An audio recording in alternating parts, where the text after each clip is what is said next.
Jésus dit, le royaume des cieux est encore semblable à un trésor caché dans un champ. L'homme qui l'a trouvé le cache et dans sa joie, il va vendre tout ce qu'il a et achète ce champ. Examinons les arguments humains en rapport avec ceci. Être disciple de Jésus, c'est formidable, mais pas gratuit. Et certains peuvent demander pourquoi suivre Jésus doit-il coûter quelque chose? Combien ça coûte exactement pour devenir sa disciple? Dieu n'est-il pas assez riche pour subvenir à nos besoins et nous permettre de le suivre gratuitement puisque tout lui appartient?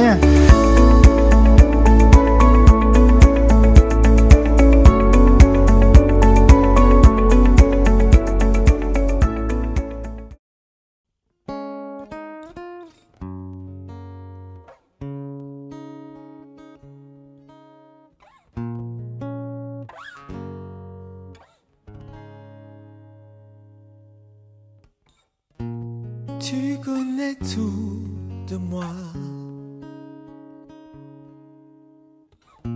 mon confident, toujours présent, façonné par mon Créateur. Mon Dieu, tu ne fais pas d'erreur, qui me connaît mieux que toi. Tu me prends tel que je suis. Oui Seigneur, tu m'as choisi. Mon Dieu, tu m'aimes tant. Mon Dieu, tu m'aimes tant. Je n'ai plus rien à prouver, car je suis ton héritier. Mon Dieu, tu m'aimes tant. Mon Dieu, tu m'aimes tant.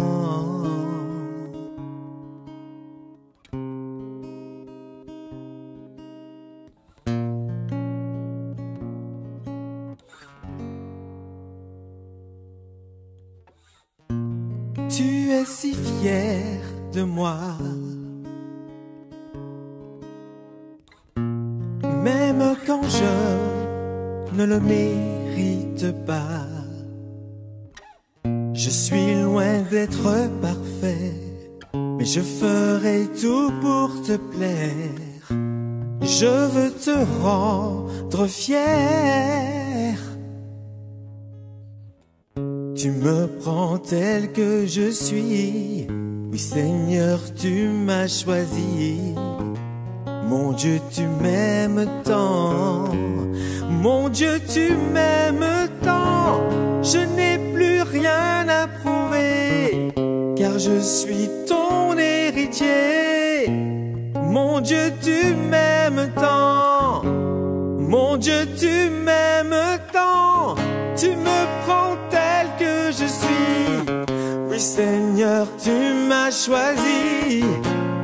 Mon Dieu, tu m'aimes tant. Mon Dieu, tu m'aimes tant. Je n'ai plus rien à prouver, car je suis ton héritier. Mon Dieu, tu m'aimes tant. Mon Dieu, tu m'aimes tant. Mon Dieu, tu m'aimes tant. Mon Dieu, tu m'aimes tant.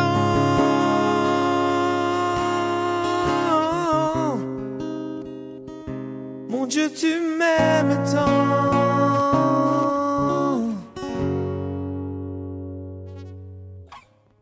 Jamais rien ne changera ton amour pour moi. Jamais rien ne changera ton amour pour moi. Jamais rien ne changera ton amour pour moi. Jamais rien ne changera ton amour pour moi. Tu me prends tel que je suis. Oui Seigneur, tu m'as choisi. Mon Dieu, tu m'aimes tant.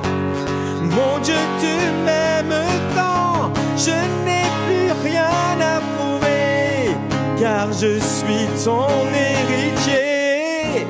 Mon Dieu, tu m'aimes tant. Mon Dieu, tu m'aimes tant. Tu me prends tel que je suis. Oui Seigneur,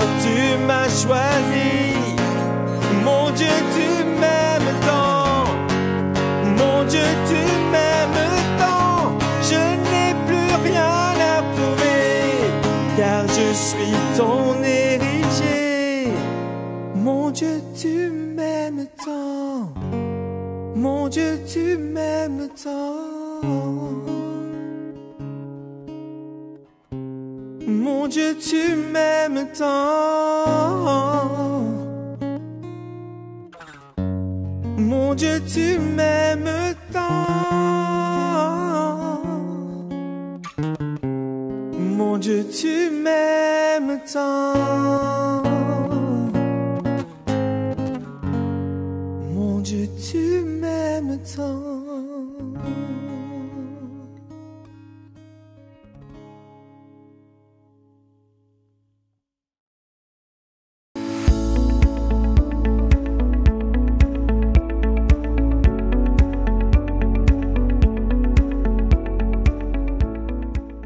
J'envoie des salutations chaleureuses à tous les téléspectateurs d'Espérance TV, alors que nous sommes en plein dans cette semaine de prière mondiale de l'Église adventiste du 7e jour pour cette année 2022. Aujourd'hui, nous allons aborder un sujet intitulé « Être un disciple, combien ça coûte ?» Je vais me faire l'interprète de l'auteur qui s'appelle Anna Kalenais, qui est professeur adjoint d'aumônerie à l'Université d'Andrews, à Bergen Springs, au Michigan, aux États-Unis. Elle est aussi directrice du Centre d'études du séminaire de l'aumônerie. Mais juste avant d'aborder le sujet qu'elle nous propose, je voudrais vous inviter à la prière. Que ton Esprit Saint, éternel Dieu, repose sur nous, ouvre l'intelligence de nos téléspectateurs, afin que ce partage leur soit profitable et que leur vie de disciple progresse avec toi. Je te prie au nom de Jésus-Christ. Amen. Dans l'Évangile selon Matthieu, chapitre 13, verset 44, on trouve cette déclaration. Jésus dit, « Le royaume des cieux est encore semblable à un trésor caché dans un champ. L'homme qui l'a trouvé le cache. Et dans sa joie, il va vendre tout ce qu'il a et achète ce champ. » Examinons les arguments humains en rapport avec ceci. Être disciple de Jésus, c'est formidable, mais pas gratuit. Et certains peuvent demander, pourquoi suivre Jésus doit-il coûter quelque chose? Combien ça coûte exactement pour devenir ses disciples? Dieu n'est-il pas assez riche pour subvenir à nos besoins et nous permettre de le suivre gratuitement? Puisque tout lui appartient, tel qu'il est dit dans Psaume 50, verset 10, il devrait comprendre notre situation et nous accepter tels que nous sommes. D'autres personnes se tournent plutôt vers la négociation. Ah bien, Seigneur, je paye et tu livres la marchandise. Dans une telle situation, Dieu leur obéirait parce qu'il dicte les règles. Peu importe vos arguments sur ce qu'il en coûte de suivre Jésus, le fait est le suivant. Le Seigneur n'a pas besoin de votre argent. Je répète, le Seigneur n'a pas besoin de notre argent. Ce dont il a besoin, c'est que vous lui donniez votre cœur, votre bien le plus précieux, pollué par le péché. Jésus veut vous purifier par son sang. Il veut vous sauver par son amour. Et l'on trouve difficile de tout abandonner. Alors, examinons les enseignements de Jésus à ce sujet. Lors de son ministère terrestre, Jésus touchait les cœurs avec l'Évangile et les changeait selon les normes du royaume de Dieu. C'est ce qui caractérisait son ministère. En racontant des paraboles, Jésus révélait la réalité céleste dans un langage terrestre, afin que même les gens ordinaires puissent saisir quelques aperçus de la valeur éternelle. Ainsi, dans ses enseignements illustrés, Jésus a expliqué que si l'on veut le suivre, être son disciple, on doit en payer le prix. Dans Matthieu chapitre 13, 7 paraboles sont consignées. Et il y en a 2 qui révèlent spécifiquement le prix à payer pour être disciple du Christ.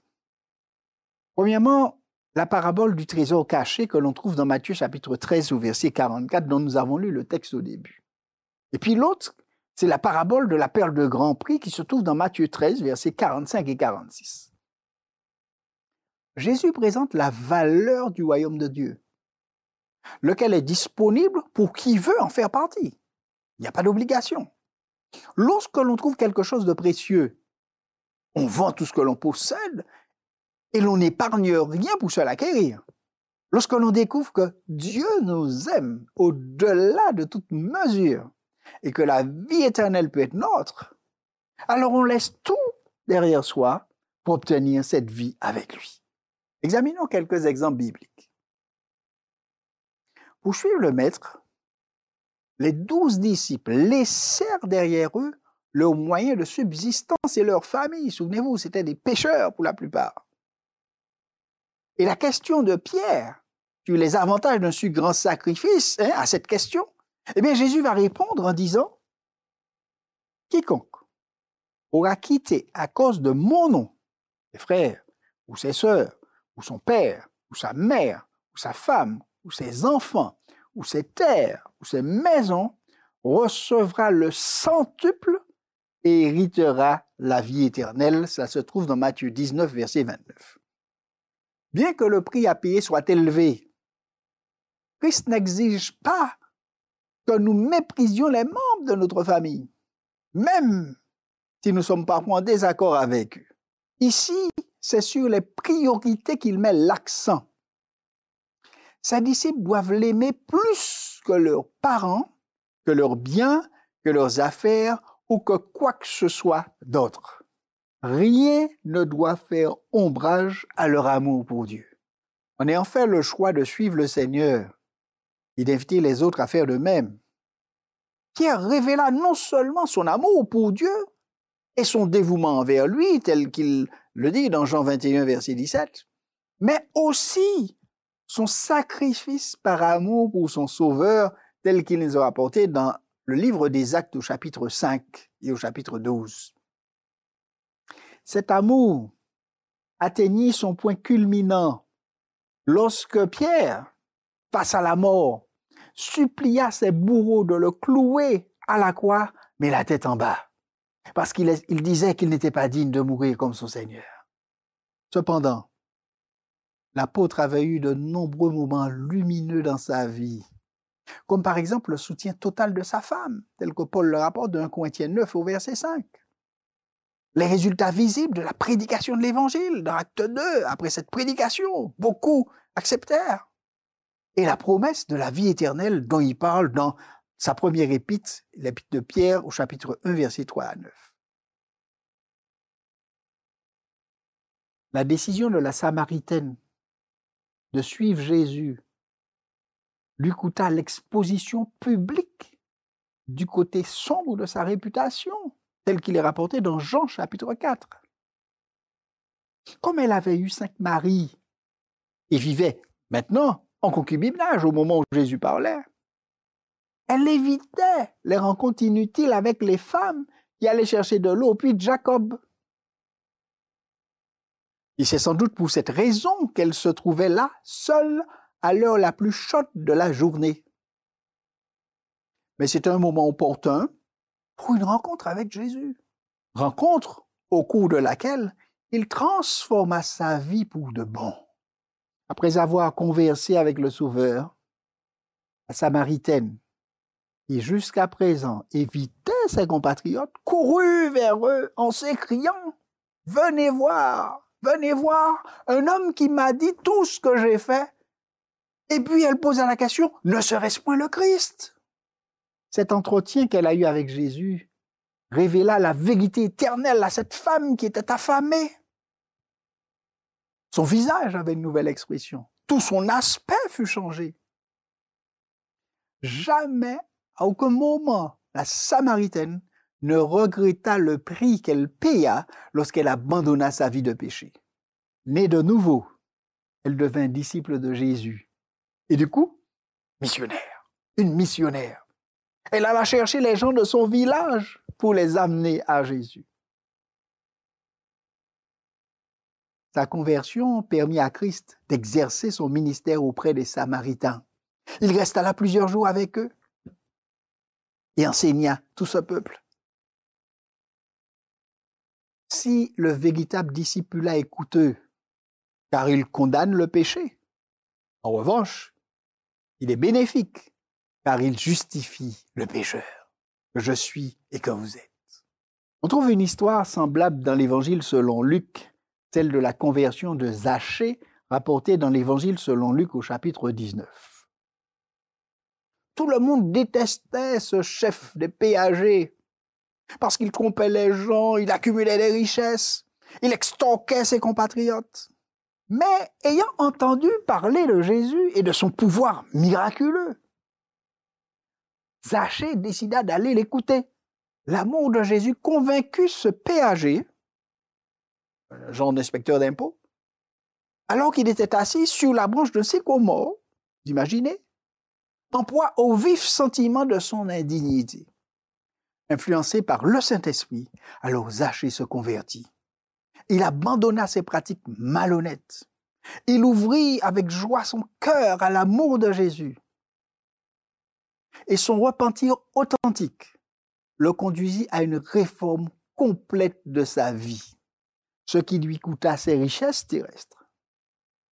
Dans l'Évangile selon Luc, au chapitre 19, verset 9, il est dit qu'il troqua ses biens contre la paix, sa famille et l'éternité. À ce sujet, Ellen White écrit la chose suivante. Elle dit c'est quand elle reçoit le Christ en tant que sauveur personnel qu'une âme parvient au salut.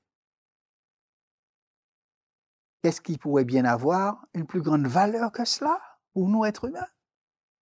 En conclusion, je vous dirais qu'en découvrant le trésor caché ou la perle de grande valeur, nous pouvons découvrir ce que notre être intérieur désire le plus. Un cœur renouvelé qui devient fidèle à Dieu. C'est pourquoi Salomon nous dit en guise de rappel dans Proverbes chapitre 4, verset 23, « Garde ton cœur plus que toute autre chose, car de lui viennent les sources de la vie. » Quand on considère la vie abondante qui nous est accordée ici-bas, accompagnée des souffrances par amour pour Christ et du don de la vie éternelle à travers lui, alors on se rend compte que le coût du discipulat est tout à fait raisonnable. En définitive, on ne peut pas conclure de meilleure affaire que celle-ci. Par conséquent, chers amis téléspectateurs, choisissez de payer le prix. Choisissez d'être disciples de Jésus. Prions ensemble. Ô Seigneur, merci. À travers ces expériences que tu as vécues, que tes disciples ont vécues, de nous avoir montré le prix que coûte le fait de te suivre, mais combien il est minime par rapport à ce que toi tu nous as offert et surtout par rapport aux perspectives que ça ouvre pour nous, la transformation de notre être, surtout la vie éternelle et la vie auprès de toi à jamais. Merci de nous aider chacun à peser chaque chose et d'accepter de faire ce troc avec toi afin de devenir tes disciples, afin de gagner ce qui est important et que tu nous as apporté, la vie éternelle, le changement, la transformation et la ressemblance d'avec toi. Ô Seigneur, bénis chacun des téléspectateurs et que chacun d'entre eux pèse le prix et surtout fasse ce qui est nécessaire pour être ton disciple. Je te prie et te remercie au nom de Jésus-Christ. Amen.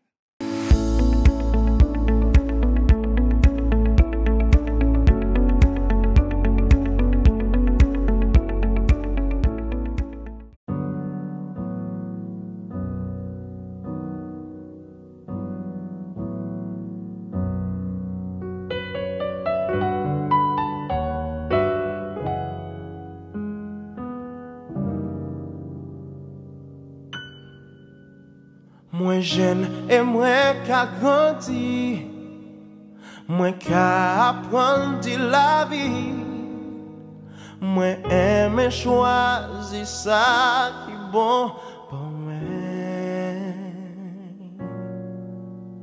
Les parents moi qui parti, éducation yo qui fini, moi qui tout seul et puis moi les marchés et puis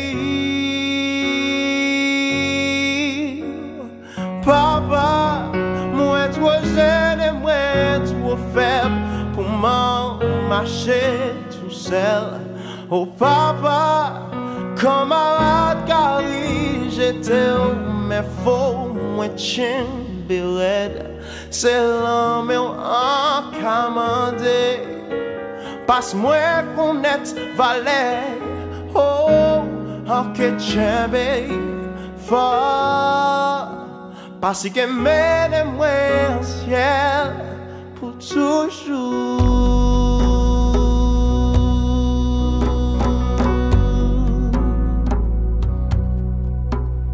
Moi jeune et moi qualité, l'ité pour moi pas dévier.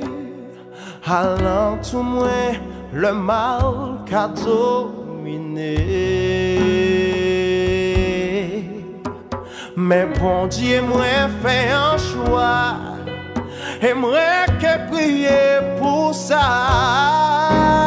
Moi qui tout seul et pire, moi les marcher et pire. Oh papa, moi trop jeune et moi trop faible pour m'avancer tout seul.